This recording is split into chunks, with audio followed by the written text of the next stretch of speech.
The people we almost pass by are sometimes the ones who change our lives forever.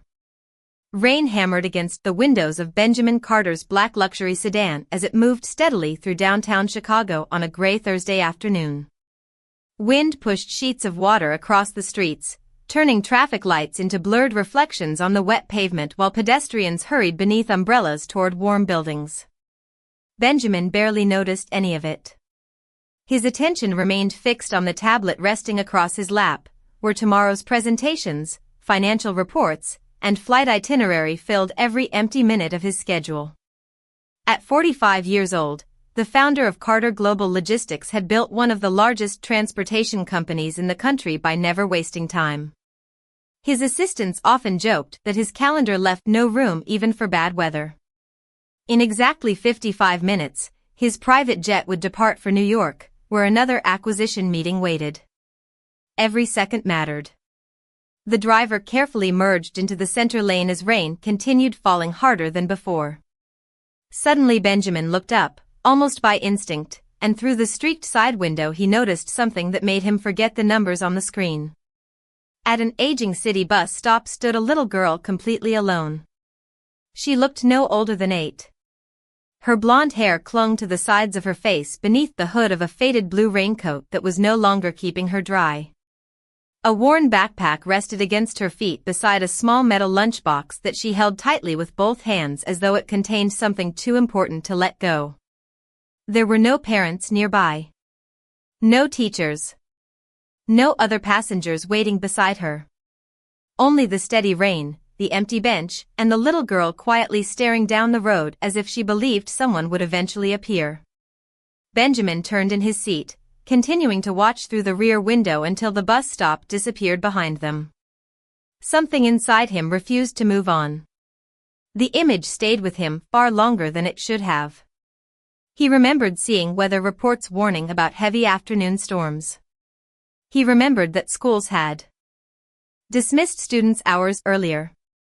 Most of all, he remembered how still the little girl had looked, not frightened, not crying, simply waiting with remarkable patience. His driver spoke without looking away from the road. "Traffic should clear in another mile, sir." Benjamin remained silent for a moment. Then he closed the tablet, something he almost never did before an important meeting. "How far are we from the airport?" "About 40 minutes if the rain slows down." Benjamin glanced once more through the rear window even though the bus stop was already gone. "Turn the car around." The driver blinked in surprise. "Sir?" Benjamin repeated the instruction calmly, his voice leaving no room for misunderstanding. "Turn the car around." Without another question, the driver activated the turn signal and carefully navigated through traffic toward the next intersection. Every minute they drove back meant arriving later at the airport, delaying meetings that people had spent months preparing. Benjamin understood that better than anyone. Yet for reasons he could not fully explain, none of those appointments seemed as important anymore. Several minutes later the sedan slowed beside the same lonely bus stop. The rain continued falling in soft gray curtains as the little girl remained exactly where she had been, clutching her lunchbox while watching each passing vehicle with quiet hope. Benjamin reached for the umbrella resting beside the door, stepped out into the rain without hesitation, and walked toward the bus stop, unaware that the next conversation would quietly change not only the little girl's future but his own as well. Benjamin stopped a few steps away so the umbrella covered both of them without entering the little girl's space too quickly. Rain drummed softly against the black fabric overhead while city buses continued passing through the intersection without stopping. The little girl looked up with calm blue eyes instead of fear. She studied his face for a moment before quietly lowering her gaze again toward the road. Benjamin offered a gentle smile. "Hello. My name is Benjamin. Are you waiting for someone?" She nodded politely. "Yes, sir." "Has someone told you they are coming?" She nodded once more. "My mom finishes work every Thursday. She always meets me here." Benjamin glanced around. The sidewalks were nearly empty, and the storm seemed to grow heavier with every passing minute. How long have you been waiting? The little girl looked toward the digital clock across the street. Almost an hour. Benjamin felt a quiet concern settle inside him. Would you like me to call someone for you? She hugged the small metal lunchbox a little closer before answering with surprising confidence. Thank you, but Mom says I should never leave with strangers, even nice ones. Benjamin could not help smiling. Your mother gave you good advice. The little girl returned the smallest smile. She says good people understand when children are careful. Those words stayed with Benjamin longer than he expected. Instead of trying to persuade her, he simply remained beside the bus stop, holding the umbrella so the rain no longer soaked her shoulders. Several long moments passed in comfortable silence. Finally Benjamin noticed that she had never opened the lunchbox she carried so carefully. Is that your lunch? He asked. She gently shook her head. No. It is for my mom. Benjamin looked puzzled. For your mom? She forgets to eat when work gets busy, the little girl explained. So every Thursday I bring her something after school. Benjamin lowered his eyes to the small metal container, suddenly realizing why she had protected it so carefully from the rain. What did you pack? She smiled with quiet pride. A turkey sandwich, apple slices, and chocolate chip cookies. I made the cookies with Grandma's recipe before she moved away. Benjamin laughed softly. Your mother is very lucky. She says I am the lucky one. Another bus pulled to the curb, its doors opening with a hiss before closing again as no passengers stepped forward. The little girl never moved. Benjamin noticed her backpack resting neatly beside the bench. The faded blue fabric had been repaired several times with careful stitching, and a tiny knitted keychain hung from one zipper. Everything about her belongings reflected love rather than money. What is your name? Benjamin asked. Sophie Bennett. It is nice to meet you, Sophie. It is nice to meet you too, Mr. Benjamin. He smiled. Most people call me Mr. Carter. Sophie thought for a second before answering. Mom says using someone's first name reminds us they are a person before anything else. Benjamin looked toward the rain-covered street, unexpectedly touched by the wisdom carried inside such a simple sentence. His phone vibrated with another reminder about the flight waiting at the airport. He silenced it without reading the notification. For the first time in years, a business schedule no longer seemed more important than the quiet promise he had silently made the moment he asked his driver to turn the car around.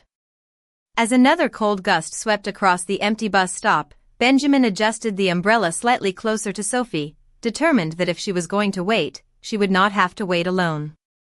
Sophie shifted the lunchbox from one hand to the other as the rain softened into a gentle drizzle. Cars continued rushing through the intersection, spraying thin sheets of water across the pavement, yet neither she nor Benjamin seemed eager to leave the little bus shelter. Time slowed in a way that felt unfamiliar to a man whose entire life had been measured in appointments and departure times. Benjamin glanced toward the electronic schedule posted beside the stop. Does your mother's bus usually arrive on time? Sophie shook her head with a patient smile. Not always. She works at the hospital cafeteria, and sometimes she stays longer because someone else needs help. She says hungry people should never have to wait. Benjamin nodded thoughtfully. She sounds like someone who cares about others. She does, Sophie answered proudly. She says kindness is part of every recipe. A cool breeze swept beneath the shelter. Benjamin noticed Sophie's sleeves were still damp despite the umbrella. He removed his tailored wool overcoat and carefully held it toward her. Would you like to wear this while we wait? Sophie looked at the coat, then back at Benjamin with grateful eyes. Thank you, but I think you might get cold instead. Benjamin smiled. I will be all right. She hesitated before accepting, draping it over her shoulders like a blanket that was far too large. Mom says when someone shares something important, you should take care of it. Benjamin laughed softly. Then I know it is in good hands. For the first time since he had stopped, Sophie's attention drifted away from the road. She sat on the bench with the lunchbox resting on her lap and gently traced one finger across its scratched metal lid. Benjamin noticed tiny stickers decorating one corner. A smiling sun. A blue bird. A small heart. "Did you decorate it?" he asked. Sophie nodded. Mom's lunchboxes always looked plain, so I wanted this one to make her smile before she opened it. Benjamin could not remember the last time anyone had described success as making another person smile. His own lunches usually happened inside airport lounges or conference rooms between meetings. Across the street, a bakery employee stepped outside to bring in a sidewalk sign before the rain returned. The warm scent of fresh bread drifted through the cool afternoon air. Benjamin's stomach reminded him that he had skipped lunch, but he said nothing. Sophie noticed anyway. "Are you hungry?" she asked. Benjamin smiled. "A little." She immediately opened her backpack and removed a neatly wrapped oatmeal cookie. Mom packed an extra one in case someone needed cheering up. Benjamin accepted it carefully, almost embarrassed by such unexpected generosity. "Are you sure?" Sophie nodded. She always says food tastes better when it is shared. Benjamin broke the cookie in half and handed one piece back to her. They smiled as they each took a bite beneath the shelter while the city moved hurriedly around them. A few moments later Sophie looked toward the far end of the street, her expression brightening with quiet hope. "That is usually where Mom appears," she whispered. Benjamin followed her gaze, but the sidewalk remained empty except for the shimmering rain. Even so, he stayed exactly where he was, holding on to the simple certainty that sometimes the greatest thing a person could offer was not an answer or a solution, but the willingness to wait beside someone who refused to lose hope. The afternoon slowly faded toward evening as dark clouds continued drifting across the Chicago skyline. The rain became lighter, but the cold air settled deeper around the quiet bus stop. Benjamin glanced at his watch for the first time since leaving the airport route. Nearly 90 minutes had passed. His assistant had already left several unanswered messages, and the driver remained patiently waiting inside the sedan parked a respectful distance away. None of it seemed urgent anymore. Sophie's attention suddenly shifted toward a city bus pulling into the station.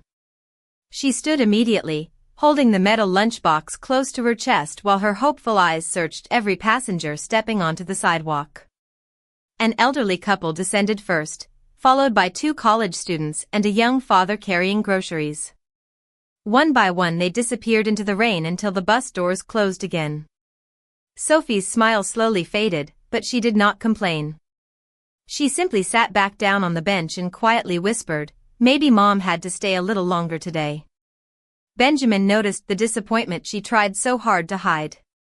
"Does your mother have a telephone?" he asked gently. Sophie nodded. "She does, but she almost never answers while she is working because she says serving people comes first." Benjamin admired the quiet respect in her voice. There was no frustration, only understanding. Just then another vehicle stopped near the curb. A woman wearing hospital scrubs stepped out, opened an umbrella, and hurried toward the bus shelter. The moment Sophie saw her, she smiled politely.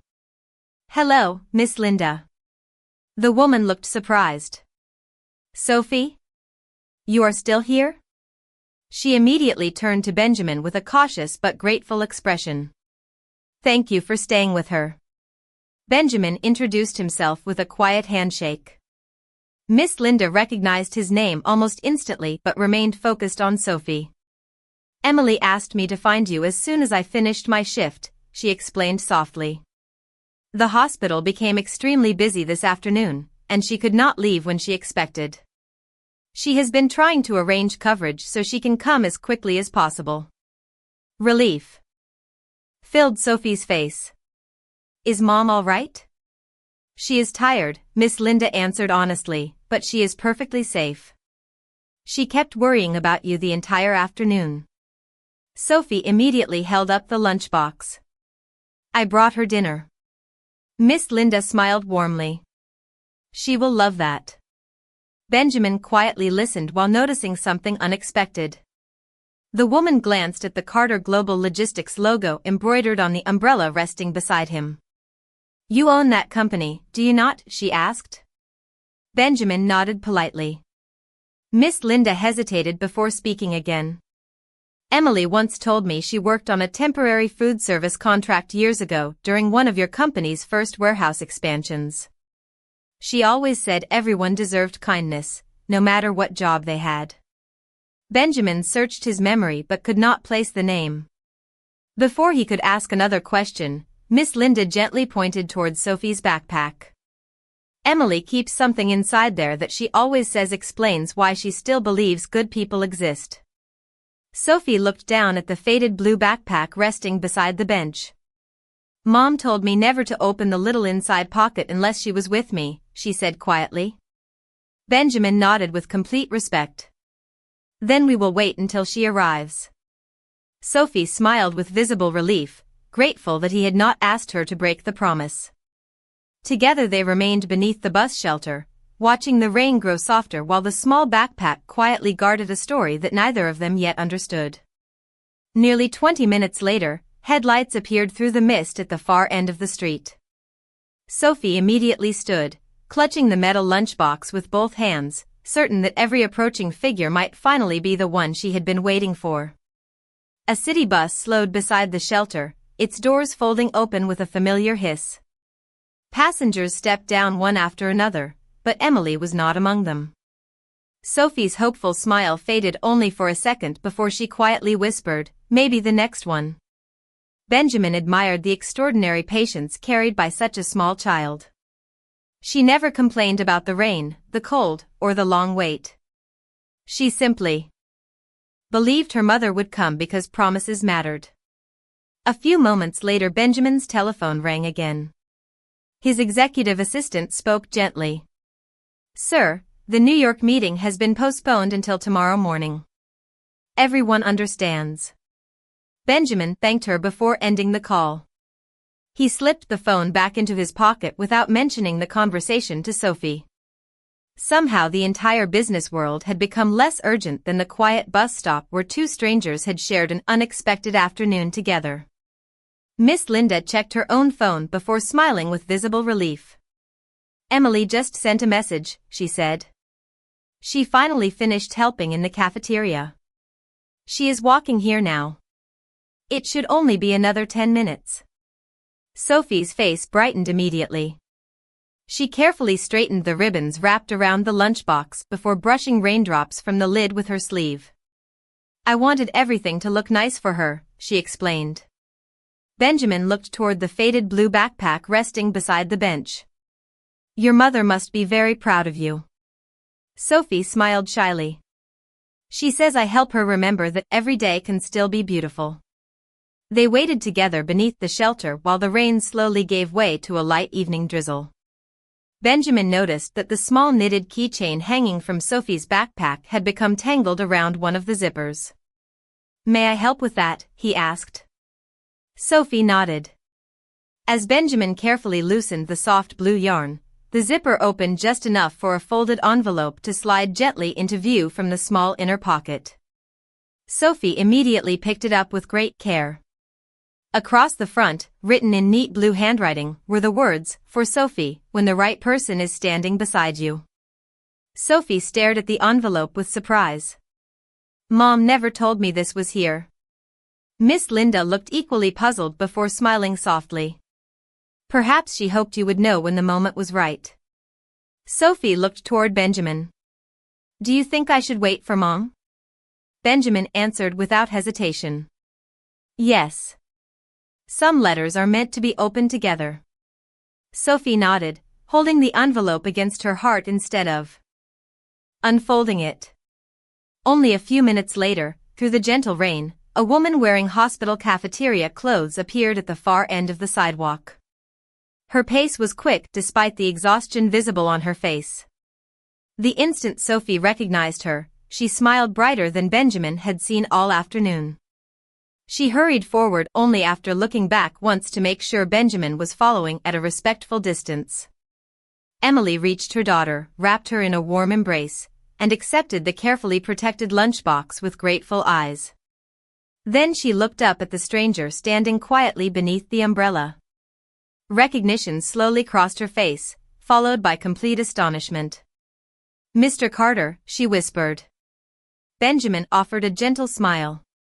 "I believe we have met before, although I am beginning to realize I never truly knew your story."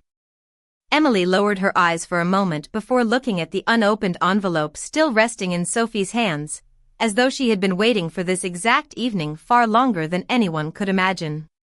Emily looked at the unopened envelope in Sophie's hands for several quiet seconds before taking a slow breath.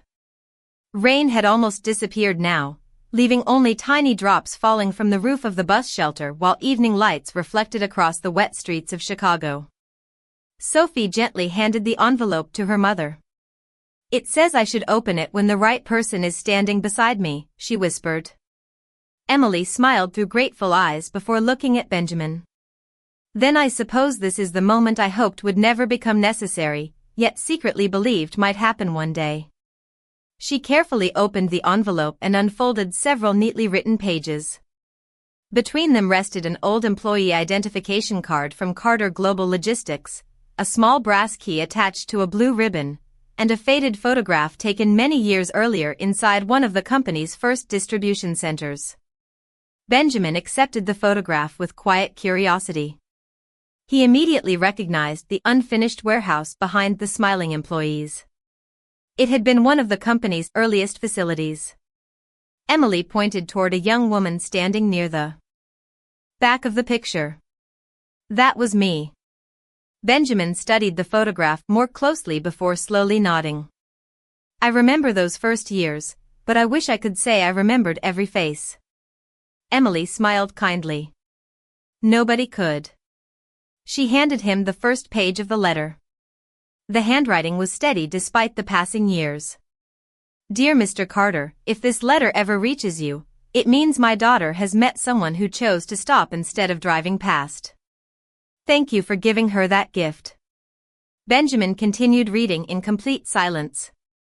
Emily explained softly while Sophie listened beside them. "I worked on a temporary cafeteria team during your company's warehouse expansion nearly 20 years ago. One winter morning a delivery driver became stranded in a snowstorm. Everyone else had gone home, but you stayed behind until every employee returned safely.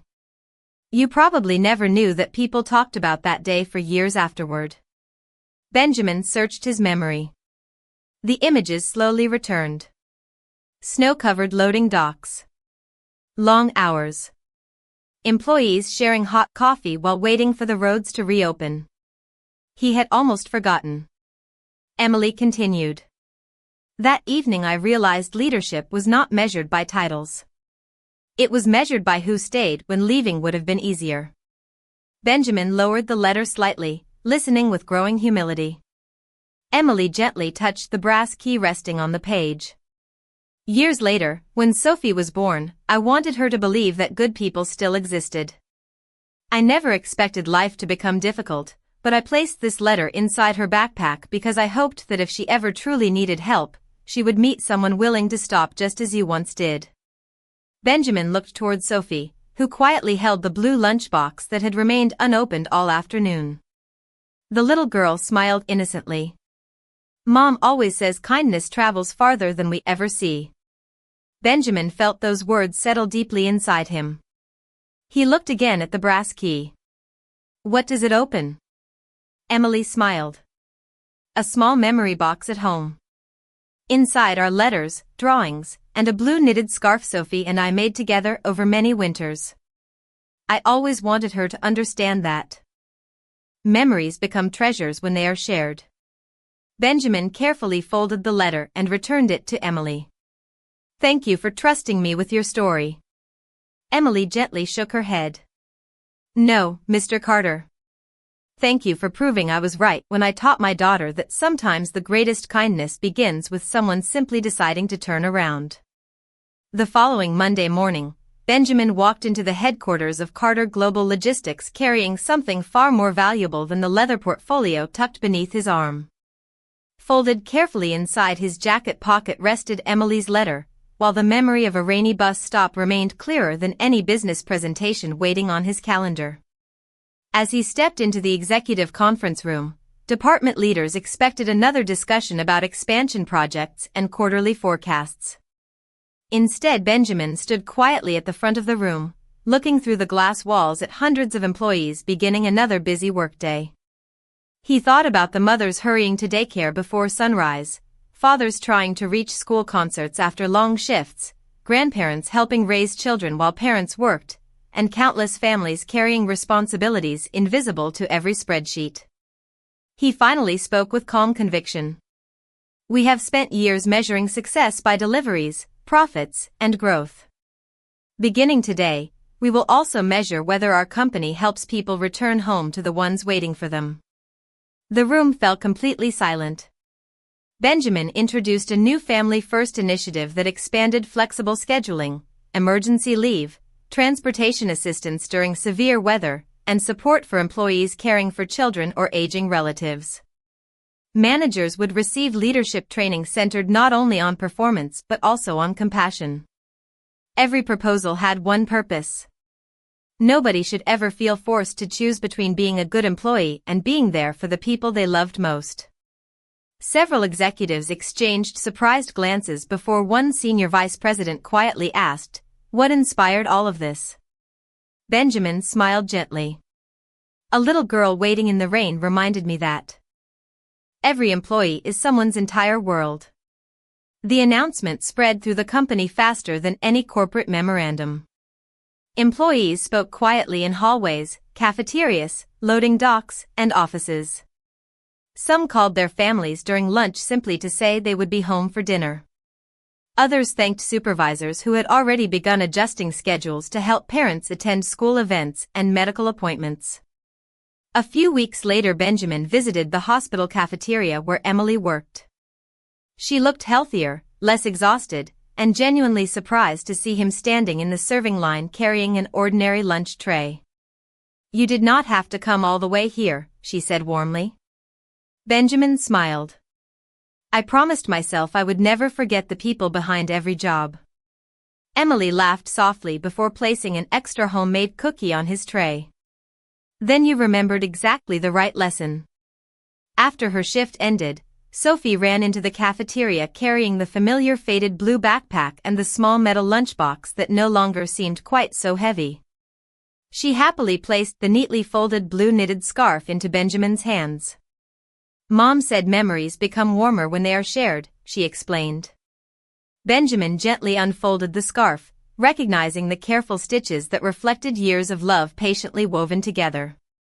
He wrapped it loosely around his neck despite the pleasant autumn afternoon. Sophie smiled proudly. "Now when it rains again, you will remember we are never very far away." Benjamin looked at the little girl, then at Emily standing beside her, and quietly realized that the greatest investment he had ever made was not inside a warehouse, an office, or a boardroom. It had begun the moment one driver turned a car around because a man finally understood that sometimes the shortest detour becomes the most meaningful journey of an entire lifetime. As autumn slowly settled across Chicago, the rainy afternoon at the bus stop became more than a memory. It quietly grew into a tradition that neither Benjamin nor Sophie's family had expected. Every Thursday, if his schedule allowed, Benjamin stopped by the hospital cafeteria before heading home. He never announced his visits. He simply joined the line like everyone else, accepted whatever meal Emily had prepared that day, and spent a few peaceful minutes talking with people whose names rarely appeared in company reports but whose work kept every day moving forward. Sophie often arrived after school carrying the same faded blue backpack, although it looked a little brighter now after Emily carefully repaired every worn corner. The small metal lunchbox remained part of their routine, but instead of bringing food only for her mother, Sophie packed enough homemade cookies to share with anyone who looked as though they had forgotten to smile. She insisted that every cookie should have a purpose. Benjamin always accepted one with genuine gratitude. One crisp afternoon, Sophie reached into her backpack and carefully removed the small brass key tied with the familiar blue ribbon. Mom says it is time, she said quietly. Emily smiled from across the cafeteria. I think she is right. After finishing lunch, the three of them drove together to the modest apartment where Sophie had grown up. Inside the living room stood a simple wooden bookshelf beside the window. Emily unlocked a small cabinet hidden beneath the lowest shelf and gently lifted out a weathered memory box. Sophie carefully placed it on the coffee table before handing the brass key to Benjamin. Would you open it? She asked. Benjamin hesitated. Are you certain? Sophie nodded with complete confidence. Mom says memories become stronger when someone trustworthy helps protect them. Benjamin unlocked the box and slowly lifted the lid. Inside rested years of carefully preserved treasures. There were handwritten birthday cards, school drawings folded with remarkable care, bus tickets from family outings, pressed autumn leaves collected during neighborhood walks, and photographs showing Sophie's happiest moments growing up beside her mother. Resting neatly on top was the blue knitted scarf's matching pair of handmade gloves, along with another handwritten note. Emily unfolded it and smiled before reading aloud.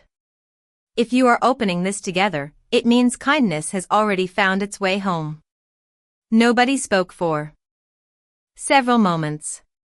The afternoon sunlight drifted gently through the apartment window, filling the room with a quiet warmth that no expensive decoration could have created.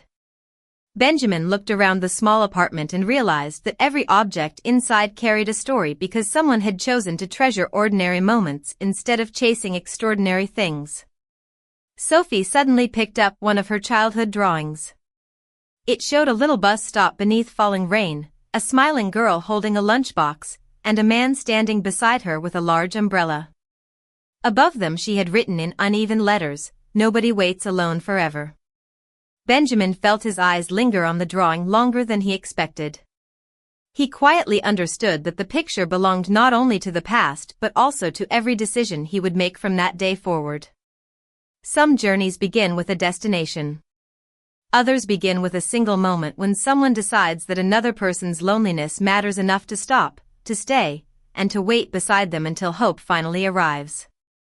1 year later, another rainy Thursday settled gently over Chicago, almost as though the city itself remembered the afternoon when everything had changed. Benjamin sat in the back of his sedan once again, traveling toward an important meeting, but this time the blue knitted scarf rested neatly beside him on the seat instead of hidden away at home. The small brass key remained attached to his key ring, and Sophie's drawing, carefully framed, stood on the corner of his office desk where every visitor could see it. As the car approached the familiar intersection, Benjamin smiled before the driver even slowed down. The old bus stop was no longer lonely.